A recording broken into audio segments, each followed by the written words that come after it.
like, if I don't want to hurt them, see what I'm saying? I can just turn them. You know what I mean? Right. That split second right there allows me to get control of it the way I need to.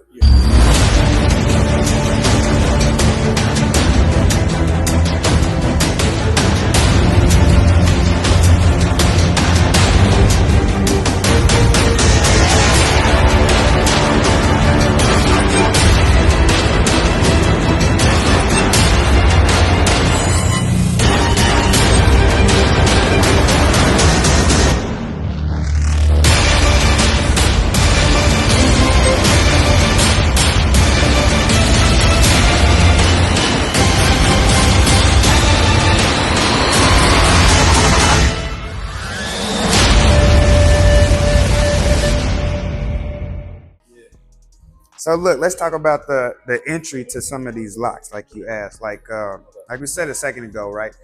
If I'm doing security, and this honestly is where a lot of my locks have came off. They don't really come off from sparring, fighting, right? Type shit, unless it's just a close quarters thing.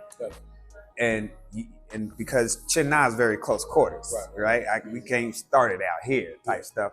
So that's usually where a lot of it comes off, because in security, I can usually be a little closer before we get physical. Does that make sense? Yeah, so whatever happens, we already in close quarters, and I can grab, do what I need to do. Absolutely. But it gets a little harder, right? If we, just in the club and it's about to pop off, and this man squared up against me. So we have a one entry system that we teach in our family of schools called a circle of devastation.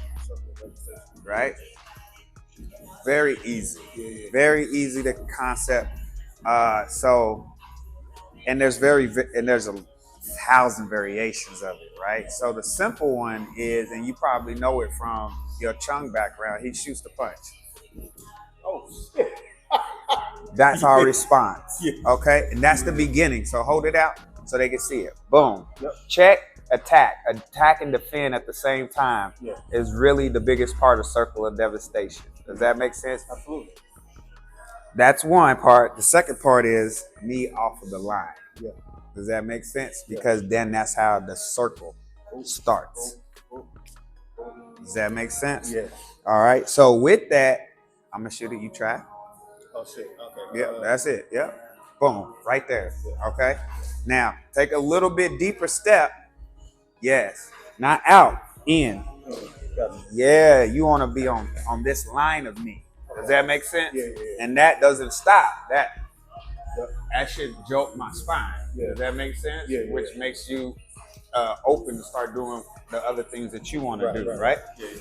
And so with that technique, right, we just sitting here, let's act like we sparring or whatever. We about to fight or move, right? There it is. Now, if we stop this for a split second, I'm already in close. This is close quarters combat now. Yes, it is. Does that make sense? Yep. Whether you get hit and accidentally forget about that limb for a second and it gets stuck and I can work with it, or you pull it back when you get hit, I'm still in close for those things. Does that make sense? So it's basically about closing that distance. And then when I close it, where am I at, right? Now look right here. I'm off the line. I started it with that circle of devastation, but I got him in here. And look, ain't that our lock? Right there? Or bam, bam. Ain't that our lock right there? So the basic thing is, like, these locks ain't something you go and grab. They're something that's available to us, right? So in a situation where we're not in close quarters, and I know I'm probably gonna want to lock this nigga up, then I need to close that space and close it safely as possible. You know what I'm saying? Even when he shoots, like, if I don't want to hurt him, see what I'm saying? I can just turn him. You know what I mean? That split second right there allows me to get control of it the way I need to, depending on, right? And then that's where your variations have to come in too, which means you can't have just one or two locks. Because the last thing you want to do is be fighting for a lock, right? And once I start doing this, That's why I said as soon as that hand touches, glove. Yep. Gloved and gone. Yeah. It's gloved and gone. You know what I mean? Yeah. That pretty bitch is like, let's go. Glove and go, nigga. You know what I mean? We ain't wasting no time. Yeah. Like, so it's the same way. Gotcha.